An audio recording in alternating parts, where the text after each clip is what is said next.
Hey folks, this is the other Barack coming to you live and direct from New York City. We have an incredible video of Douglas Murray talking about illegal immigration and what that looks like moving forward. We have to watch this whole thing. Stick around for the whole video. Don't skip, don't leave. Let's talk about it after. I don't want them to live here. I don't want them here. They came under false pretenses. Many of them came illegally and continue to come illegally, and we don't want them here. And I'm perfectly willing to say that because it needs to be said. If I hated Australia, hated the Australian people, hated Australian history, hated the Australian way of life, broke into the country illegally and spent my time trying to undermine Australia, why should I be in Australia? Why? What would I have brought the country? What benefit? What moral benefit? What financial benefit? What social benefit? The answer is, you'd have brought no benefit.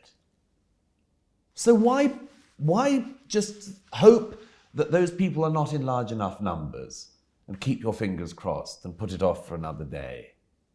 I think we have to start saying very clearly, if you don't like it here, go. And if you don't like it here and you intend to make it worse, we will make you go. We stripped citizenship from ISIS members of ISIS who, even if they had British citizenship, we stripped their passports. We need to start doing the same thing with Hamas. We have Hamas leaders in the UK, Hamas members in the UK. I'm calling on the Foreign Secretary, the Home Secretary, the Director of Public Prosecutions, the Attorney General, Prime Minister and others to start doing this, to start taking the passports away and deporting people who support Hamas in the UK. Is there the willpower to listen? Absolutely. Well, I mean, we have a couple of choices clearly at this point. One of them is, and I say this metaphorically for the time being, but it's not that metaphorical. One is to stand up, and the other is to beg on your knees. I don't think that the British public should be on their knees begging, particularly not to people who dislike them. So best to be on your feet. The soul of England, the soul of Britain, is about to be trampled on very, very visibly by people who are gleeful in their trampling. And they have defaced and defiled all of our holy places. And I know that the British soul is awakening and stirring with rage at what these people are doing.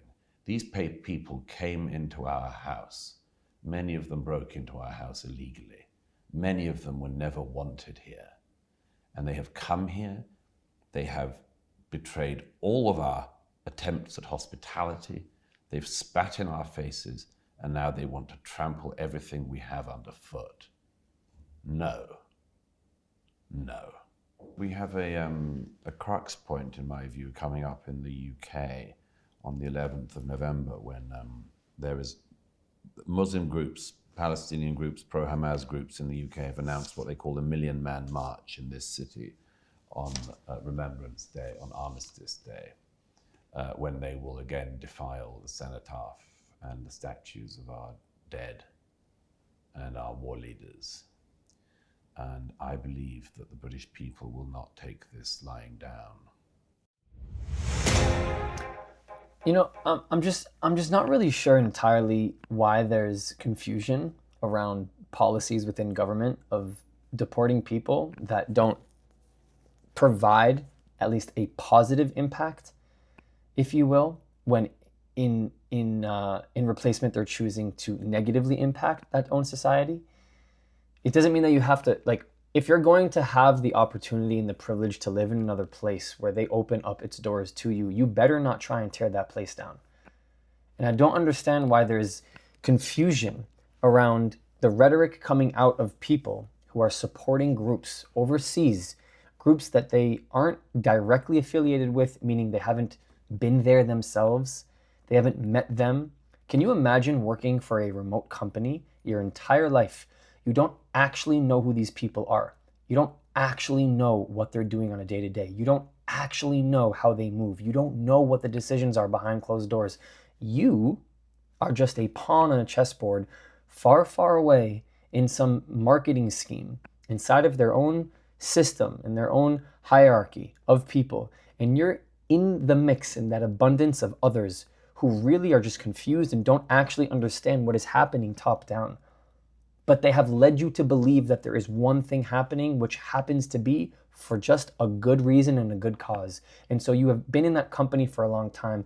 And now you have the opportunity to go and take that same ideology, the same thinking, the same way of operating, the same way of life somewhere else in the world because you believe in it so much, but you are deceived at its finest.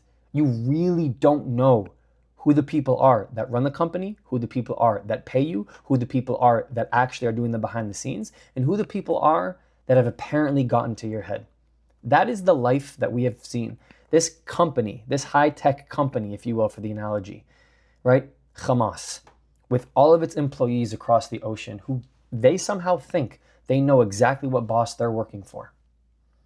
Little do these people know, this boss would treat them in ways that they have not even been able to comprehend. It is incomprehensible for them because somehow their boss has gotten them to think that the competing company, and if you will, I'm using the analogy of competition because they claim for this to just be about land, but they're at war with them.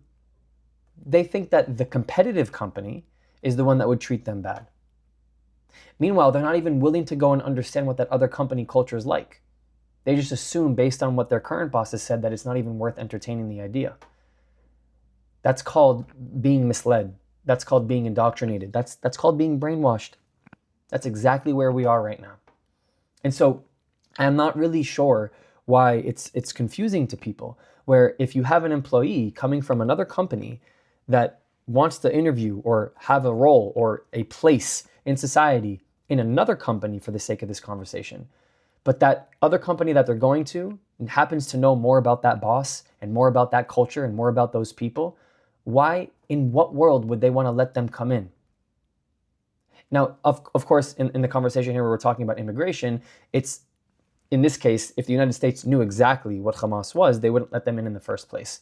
But if you don't actually claim to have support for terrorist groups, if you will, then you're getting an opportunity to come in.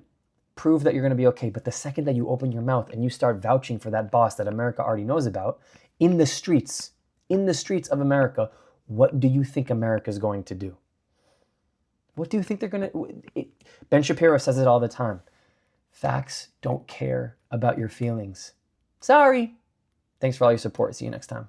If you want to continue the conversation, you can support my work for free. Discord does not cost a thing. It is the best way to connect with me and others who are seeking the truth. The link is in the description. But if you want to take it one step further, my Patreon gives you access to the Israel you don't see, uncovering the untold stories of what mainstream media does not show you. The link is in the description and it helps me to continue this work. Or if you're just looking to help this thing go, PayPal and Buy Me a Coffee is a really easy way to support me. This channel, this work does not happen without all of you. Thank you. I love you. I'll see you next time.